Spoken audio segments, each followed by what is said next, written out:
Welcome to Deadly Clues, the channel where we uncover the darkest mysteries, the most horrifying crimes, and the real-life monster lurking among us.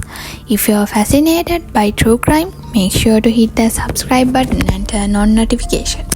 Because trust me, you won't wanna miss what we are about to uncover. Tonight, we dive into a case that haunted California for over a decade. A predator who stalked his victim, taunt the police, and the vanishing into the night. For years, he had no name, no face, just fear left in his wake. But in 2018, a groundbreaking forensic discovery unmasked the man behind the horror. This is the story of Golden State Killer. Before he became the most notorious serial predator in California history, Joseph James DeAngelo seemed like an ordinary man. Born in 1945, he had an uneventful childhood, so it seemed. Those close to him later recalled a troubled, violent streak, one that would grow darker over time. By the 1970s, DeAngelo had a badge and a gun, working as a police officer. The man who swore to uphold the law was the very monster terrorizing innocent families. And when he was fired for shoplifting, his rage only grew. The Golden State Killer didn't start with murder. In 1974, he was known as a Visalia ransacker. Over 100 homes were broken into, but he wasn't after money. He took personal items, family photos, wedding rings, things that held sentimental value.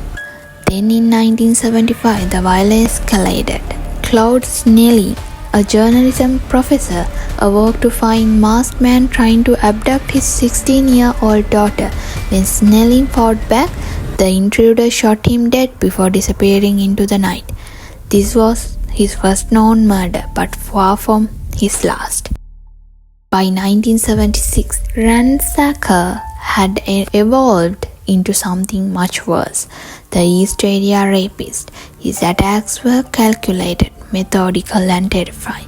He would study his victim for weeks, creeping through their yards, learning their schedules, even breaking into their homes beforehand to unlock windows or steal weapons.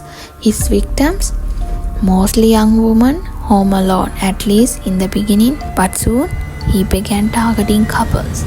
He forced husband to lie face down, balancing dishes on their back. "If I hear a single plate move, I will kill your wife," he whispers. Then the horror began.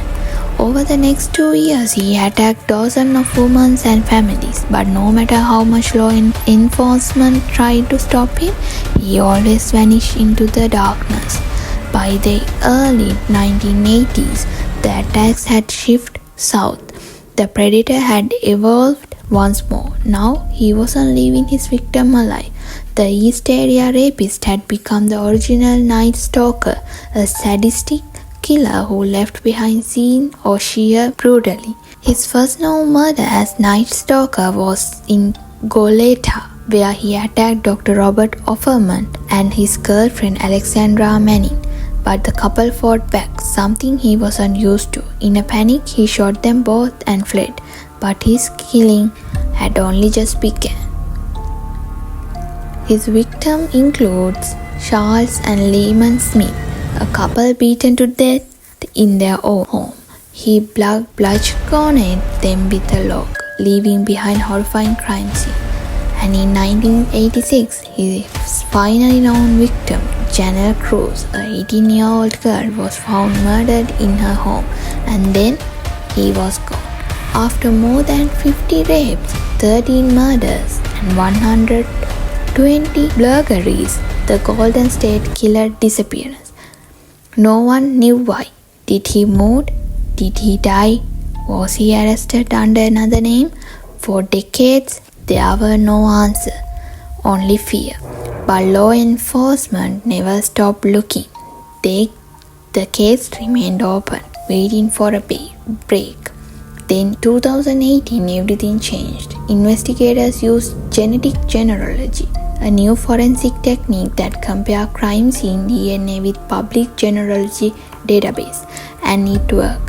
They found a distant relative, and through careful tracking the DNA led one man, Joseph James DeAngelo.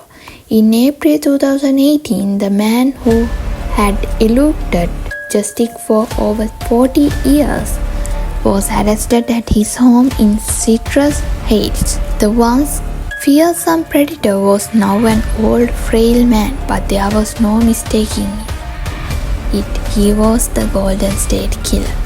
In 2020, Joseph DeAngelo pleaded guilty to all 13 murders and multiple rapes. His only words in court: "I am truly sorry," but no apology could erase the terror he caused. He was sentenced to life in prison without parole, where he remained today, a caged predator who will never see freedom again.